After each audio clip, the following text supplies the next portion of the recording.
Hey folks, today we're going to be taking a look at the Axial AX24 and swapping out these Little Guy Racing Parts Swamp King tires for Injora Cling Ons. But before we get these mounted, we need to see how well these perform. The reason we're switching away from these is because the grip has not been as great as I would want. And it may be because this tread pattern is much better for a dirt slash mud slash gravel. And what I'm doing is a combination of dirt and rock. So let's take a look and see how well these perform on a little test. So I've got a makeshift little ramp here, and I've measured this using the iPhone's level, and it's about 47, 48 degrees right now, I think.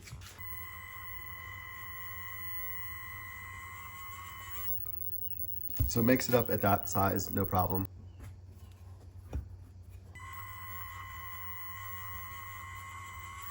Makes it up here, no problem as well.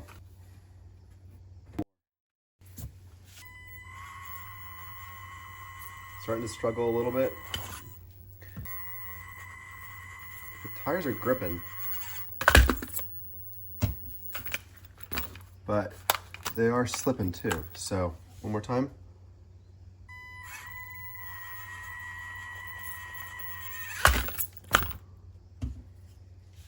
Figure out where that is.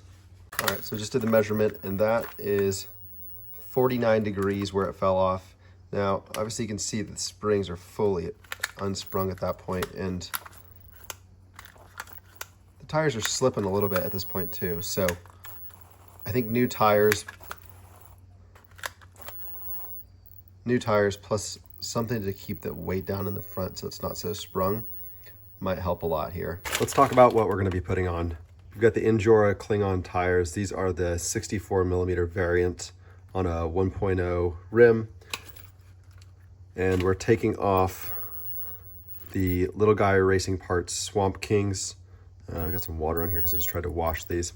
So one quick note is that one is very clean and fresh, and the other one has been used.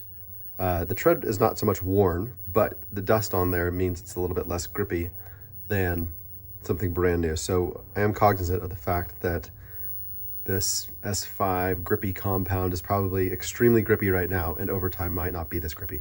However, the cuts inside of the tread that we see here on the new Kling-Ons versus what we have over on the Swamp Kings, I think this is going to provide a lot more grip even when these tires are dusty and a little bit more used.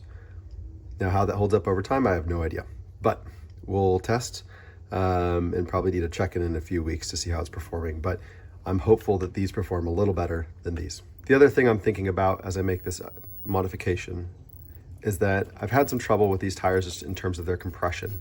And so one of the tests that I had done a while back on a different video was measuring just how much contact patch I can produce via the weight of the car, compressing down these tires. And I don't know if it's a good thing or a bad thing, but these tires just don't have a whole lot of compression to them. So I don't know, like this one has foam in it, this one has no foam in it, and they both perform about the same. So I do think the tire is providing a lot of structure in here. Now, one thing I want to do with this is move away from the foam and also introduce some silicone inserts. So I want to bring these guys back into the equation here. So these are the silicone inserts, large yellow for a 1.0 rim from Injora. I'm going to pop these in, and I want to see how they perform. So one thing I'm considering here is that producing a contact patch might be fine. However, it's not putting a lot of pressure onto the tread of the tire. And so what I'm worried about is that I might be losing some traction just based on the tire squishing in a little bit versus staying a bit more protruded and forcing the tire to use some of that traction or some of that tread. So not quite an apples to apples comparison, I'll be honest.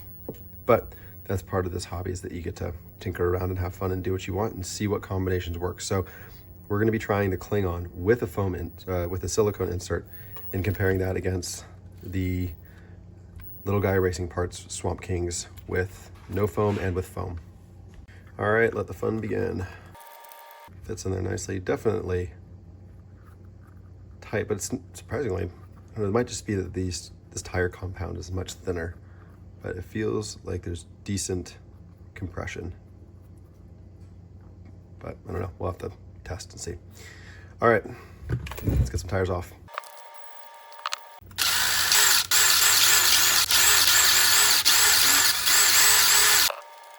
All right, got our brass weight out. Let's drop that, put the new brass weight in. All right, first screw in. We've got one of them on there, looking pretty good. And you can see them side by side. I like the look of that a lot. Top down comparison. We kind of already saw that before, but pretty similar. Still maybe a little bit more aggressive on the edges. Yeah, that looks great. I like that a lot. Looking forward to seeing how it performs. 3 more tires to go. Let's do it.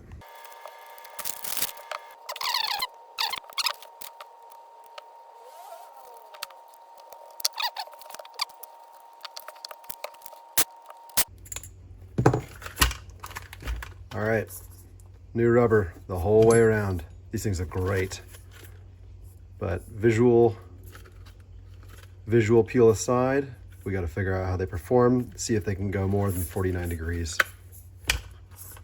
Let's take it to the course. All right, we're starting off with that same 49-degree slope that we had before, and we're gonna see how well this performs. Obviously, new tire, a little bit stickier, hopefully more performant.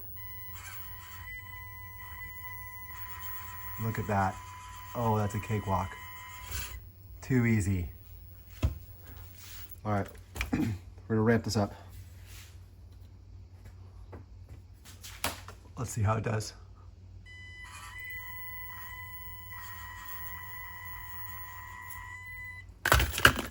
Almost. Let's try one more time. Look at that go. That was pretty darn close. All right, one more for good luck. Wasn't gonna happen. Just check the measurements, and that is 51 degrees right there, where we were previously falling off at 49. So we're getting a decent improvement, I would say. But again, new tires, not a lot of dust on them. Well, maybe, but we'll see, time will tell. We'll do one more little trial here. It wants to, look how close that is. Look how close that is. It's almost like if it had just a bit more room to work with. This ramp is just too small. All right, one more for good luck. Come on, come on. Oh, it's out of battery. Of course. Well, anyways, I would say these are a win. I like them. Visually, they look pretty cool. Compare them against the Swamp King. Nothing against these tires. I just wanted something different, and I wanted something to look a little more aggressive and maybe better for handling the types of terrain I was dealing with. My plan is to actually take these, and in a future video, I'll pop them onto the Defender, which is currently running with the axial tires, so like the ones that came stock on this guy here, just because the stock TRX 4M tires are trash. So big thumbs up on these. I like them. We'll see how they perform in the real world. The other difference, maybe just to check in real quick on, is what kind of compression, if anything, do we get? And I think the answer is, I mean, just looking at that, just looking at that right there, we're getting, I mean, nothing at all. So hopefully it means that the treads are getting shoved into the terrain a bit more versus maybe just flattening and not having enough grip. So I'm excited to try out the inserts. I know I was previously kind of anti the inserts, but we'll see. I don't know. It feels heavier too. I should do a weight check on this. We're up to 478 grams coming from 429. So that is a massive, massive jump, nearly 50 extra grams. And I'm wondering how much of that comes from the tire versus the silicone insert. But either way, this thing's got some more heft to it now. That's definitely going to contribute to performance. Very, very excited about this upgrade. 2 thumbs up. Thanks for watching RC Bench. We'll see you next time.